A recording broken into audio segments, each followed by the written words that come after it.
அனைவருக்கும் வணக்கம். நான் உங்கள் சாந்தி பேசுகிறேங்க. இன்றைய பதிவில் நம்ம என்ன பார்க்க போகிறோம் அப்படின்னு பார்த்தீங்கன்னா, இன்று தேய்பிறை அஷ்டமி. பைரவரின் இந்த ஒரு மந்திரத்தை சொல்லுங்கள், கடன் மொத்தமும் காணாமல் போகும் அப்படின்னு சொல்லியிருக்கேன் இல்லைங்களா? அப்படிப்பட்ட ஒரு சக்தி வாய்ந்த கடன் தீர்க்கக்கூடிய ஒரு மந்திரத்தை தான் நம்ம இந்த பதிவில் பார்க்க போகிறோம். வாங்க வீடியோக்குள்ளே போகலாம். இன்றைய தினம் பார்த்தீங்கன்னா தேய்பிறை அஷ்டமி மிக மிக விசேஷமானது. ஏன் அப்படி சொல்கிறேன் அப்படின்னா, வெள்ளிக்கிழமையோடு நம்மளுக்கு இந்த தேய்பிறை அஷ்டமி வருவது மிக மிக சிறப்பானதாகும். அதிலேயும் இன்றைய தினம் 12/12 பிரபஞ்ச வசிக நாளும் இன்றைய நாளில் நம்மளுக்கு இருக்குது. இப்படிப்பட்ட மிக மிக சக்தி வாய்ந்த நாளில் நாம் நம்மளுடைய கடன் பிரச்சனைகள் மொத்தமும் காணாமல் போகக்கூடிய ஒரு அதிசக்தி வாய்ந்த ஒரு மந்திரத்தை தான் நம்ம இந்த பதிவில் பார்க்க போகிறோம். பொதுவாகவே பார்த்தீங்க அப்படின்னா தேய்பிறை அஷ்டமி அப்படின்னாலே நம்மளுக்கு பைரவர் வழிபாடு அப்படிங்கிறது ஞாபகத்துக்கு வரும். இந்த பைரவரை ரொம்ப ரொம்ப எளிமையாக நாம் வழிபாடுகள் செய்யலாம். உங்கள் ஊரில் சிவ ஆலயங்கள் இருக்குது அப்படின்னா அங்கே கண்டிப்பாக பைரவர் சன்னதி அப்படிங்கிறது இருக்கும். இந்த பைரவர் யார் அப்படின்னு பார்த்தீங்கன்னா காவல் தெய்வம். காசியில் 4 திசைகளிலும் காவல் காத்து கொண்டிருப்பவர் காசி விஸ்வநாதர் இல்லையா? அப்போது நம்ம ஊரில் முன்னாடியெல்லாம் கோவில்கள் இருக்கும் இல்லையா? அப்போது அந்த கோவிலை நடசாத்தின பிறகு இரவு அந்த பூட்டி அந்த சாவியை பைரவர்கிட்ட வச்சுட்டு போயிடுவாங்களாமா முன்னாடி. இப்போ எல்லாம் வச்சுட்டு போக முடியாது இல்லையா? இப்போ என்ன பண்ணுவாங்க, அந்த முறையை பின்பற்றுவதற்காக கோயிலை எல்லாம் நடசாத்தி பூட்டிய பிறகு அந்த சாவியை பைரவர் காலடியில் வச்சுட்டு எடுத்துகிட்டு போயிடுவாங்க. ஏன்னா அவர் இந்த கோவிலை அவர் பாதுகாப்பதாக ஐதீகம். அப்போது கோவிலை எப்படி பாதுகாக்கிறாரோ அதே மாதிரி நம்மளையும் நம் வாழ்க்கையும் பாதுகாப்பார். அப்படிங்கிறதுனால தேய்பிறை அஷ்டமியில் பைரவரை இந்த ஒரு மந்திரத்தை சொல்லி யார் ஒருவர் வழிபாடு செய்கிறார்களோ அவர்கள் வாழ்க்கையில் இருக்கக்கூடிய கடன் பிரச்சனை மொத்தமும் காணாமல் போகும் அப்படிங்கிறது ஐதீகம். தேய்பிறை அஷ்டமி அப்படின்னா நம்ம மாலை நேரத்தில் தான் வழிபாடுகள் அனைத்தையுமே செய்வாங்க. இந்த தேய்பிறை அஷ்டமியில் நீங்கள் என்ன பண்ணுங்கன்னா, உங்களுடைய எந்த பிரச்சனை, இப்போ கடன் பிரச்சனை தான் ரொம்ப ரொம்ப பிரதான பிரச்சனையாக இருக்குது இல்லையா? அப்போது இந்த கடன் பிரச்சனை நம்ம வாழ்க்கையில் இருந்து நீங்க வேண்டும், மீண்டும் கடன் வாங்காத ஒரு சூழ்நிலை நம்மளுக்கு அமைய வேண்டும். அப்படிங்கிறதுனால நான் சொல்லக்கூடிய இந்த ஒரு மந்திரத்தை நீங்கள் பாராயணம் பண்ணணும். இதை நம்ம பைரவர் படமெல்லாம் வீட்டில் வச்சிருக்க கூடாது இல்லையா? இப்போ சொர்ணாகர்ஷ்ண பைரவர் படம் வச்சுருக்கிறீங்க அப்படின்னாலும் பரவாயில்ல. ஏன்னா சொர்ணாகர்ஷ்ண பைரவரை வளர்பிறை அஷ்டமியில் வழிபாடு செய்யணும். தேய்பிறை அஷ்டமியில் கால பைரவரை நாம் வழிபாடுகள் செய்ய வேண்டும்.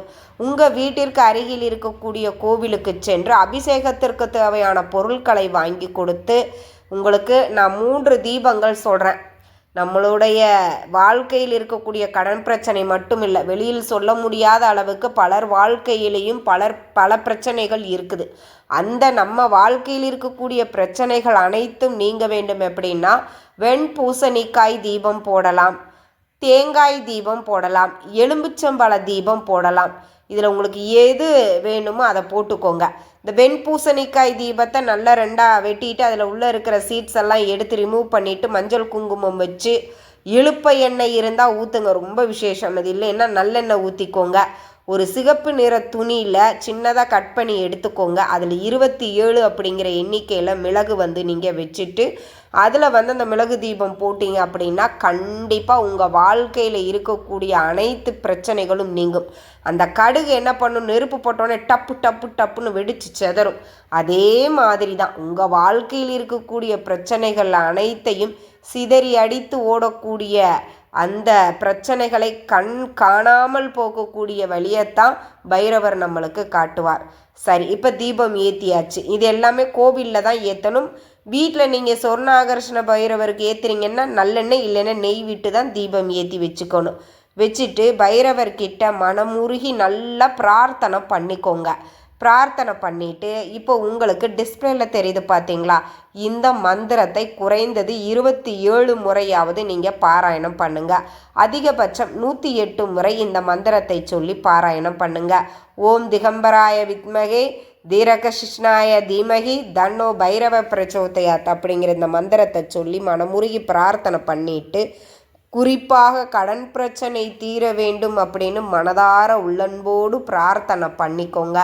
பிரார்த்தனை பண்ணிட்டு இதை இந்த மந்திரத்தை 27 முறை சொல்லணும். அதனால் ஒரு ஓரமாக உட்காந்துக்கோங்க. இல்லை வீட்லேயே நாங்கள் சொல்கிறோங்க அப்படின்னாலும் பரவாயில்ல, வீட்லேயே நீங்கள் தாராளமாக இந்த மந்திரத்தை சொல்லி பைரவரை வழிபாடுகள் செய்யலாம். ஏன்னா நம்ம கேட்ட வரத்தை, நம் வாழ்க்கையில் இருக்கக்கூடிய பிரச்சனைகள் அனைத்தையும் தீர்க்கக்கூடிய ஒரே தெய்வம் பைரவர் மட்டும்தான் இல்லையா? அப்போ அந்த பைரவர்கிட்ட உள்ளன்போடு மனமுருகி பிரார்த்தனை பண்ணும்போது நிச்சயம் நம்ம வாழ்க்கையில் இருக்கக்கூடிய கடன் பிரச்சனையாக இருந்தாலும் சரி, இல்லை வேறு ஏதாவது பிரச்சனைகள் இருந்தாலும் அது அனைத்தையும் தீர்த்து வைப்பார். இன்னொன்று, இந்த கடன் பிரச்சனையால் பலருக்கும் பல பிரச்சனை வருது. பிரச்சனைன்னு பார்த்தா அங்கே ஒன்றா தான் இருக்கும். ஒருத்தர்கிட்ட வாங்கின கடனை திருப்பி கொடுக்க முடியாமல் இன்னொருத்தர்கிட்ட கைமாத்தா வாங்கி கொடுத்துருப்பாங்க. அப்போ அந்த கைமாத்தா வாங்கினவங்களோட பிரச்சனையாகி போயிடும். அதையிட்டு இன்னொரு பிரச்சனை, இப்படி சங்கிலி தொடர் மாதிரி அந்த கடன் பிரச்சனையை தொட்டு ஒவ்வொரு பிரச்சனையாக நம்ம வாழ்க்கையில் இருக்கும். அப்போ அந்த கடன் பிரச்சனையே இல்லைன்னா நம்ம வாழ்க்கையில் வேறு எந்த பிரச்சனையும் வர்றதுக்கு வழி இருக்காது. அப்போ இந்த கடன் பிரச்சனை தீரணும். ஒரு சிலருக்கு வேறு வேறு பிரச்சனைகள் இருக்கலாம். உங்கள் வாழ்க்கையில் என்ன பிரச்சனை இருந்தாலும் அதை கண்டிப்பாக பைரவர் தீர்த்துப்பார். கார்த்திகை மாதத்தில் வரக்கூடிய தேய்பிறை அஷ்டமி மிக மிக விசேஷமானது. இன்றைய தினம் 12/12 பிரபஞ்ச வசிக நாள். அதோடு சேர்த்து நம்மளுக்கு வெள்ளிக்கிழமையோடு இந்த தேய்பிறை அஷ்டமி வருவது அப்படிங்கிறது ரொம்ப ரொம்ப ரொம்ப ரொம்ப சக்தி வாய்ந்தது. வாய்ப்பு இருக்கிற அனைவரும் வழிபாடு செய்து பயன்பெறுங்கள். எக்காரணத்தை கொண்டும் இந்த அஷ்டமியை தவறாமல் பயன்படுத்திக்கோங்க. ஏன் நான் அப்படி சொல்கிறேன்னா, இந்த வெள்ளிக்கிழமையோடு அஷ்டமி வருவது, பிரபஞ்ச வசியனாலும் இதோடு சேர்ந்து வருவது, இதெல்லாம் ஏதோ ஒரு நாளில் தான் நம்மளுக்கு அதிசயமாக அதை சேர்ந்து வரும். இப்படி 1-2 விசேஷங்கள் ஒன்றாக இணைந்து ஒரே நாளில் நம்மளுக்கு கிடைக்கும் பொழுது அந்த கிடைத்திருக்கக்கூடிய வாய்ப்பை நம்ம சரியாக பயன்படுத்திக்க வேண்டும். ஏன்னா திரும்ப இது மாதிரி அமைகிறது ரொம்ப கஷ்டம் இல்லையா? அப்போ நம்ம என்ன பண்ணணும், நம்மளுக்கு என்ன கிடைச்சிருக்குதோ அந்த வாய்ப்பை நம்ம சரியாக பயன்படுத்தி நம்ம வாழ்க்கையில் இருக்கக்கூடிய பிரச்சனைகள் அனைத்தையும் தீர்க்க வேண்டும். அதே மாதிரி தேய்பிறை அஷ்டமியில் அந்த கருப்பு உளுந்தோடு தோலோடு சேர்த்து நீங்கள் அரைச்சி உளுந்து வடை மெதுவடை செஞ்சு நீங்கள் வடமாலை சாத்தி பைரவரை வழிபாடு செய்யலாம். அதே மாதிரி செவ்வாழை பழம் வாங்கி கொடுங்க. தயிர் சாதம் செஞ்சு எடுத்துகிட்டு போய் பைரவருக்கு படைச்சிட்டு அங்கு வரக்கூடிய பக்தர்களுக்கு அதை பிரசாதமாக கொடுத்தீங்கன்னாலும் உங்களுடைய கடன் பிரச்சனைகள் தீர்ந்து போகும். இது எல்லாத்தையும் விட ரொம்ப முக்கியம் இந்த மந்திரம் தாங்க. இந்த மந்திரத்தை யார் ஒருவர் உள்ளன்போடு மனமுருகி பைரவரை நினைத்து சொல்கிறார்களோ அவர்கள் வாழ்க்கையில் கடன் பிரச்சனை மட்டும் இல்லைங்க, இனி வரக்கூடிய எந்த ஒரு பிரச்சனையும் அவர்களை அண்டாமல் பாதுகாப்பார் பைரவர். அதனால் நம்பிக்கையோடு சொல்லுங்கள், நிச்சயம் உங்களுக்கு கை மேலே பலன் கிடைக்கும். இந்த தகவல் உங்களுக்கு ரொம்பவுமே பயனுள்ளதாக இருந்திருக்கும்னு நினைக்கிறேன். வீடியோ பிடிச்சிருந்தால் லைக் பண்ணுங்கள், ஷேர் பண்ணுங்கள், கமெண்ட் பண்ணுங்கள். இந்த பதிவை உங்களுடைய உற்றார் உறவினர்கள் நண்பர்களுக்கும் ஷேர் பண்ணுங்கள். அவங்களும் பார்த்து பயன்பெறட்டும். நன்றி, வணக்கம்.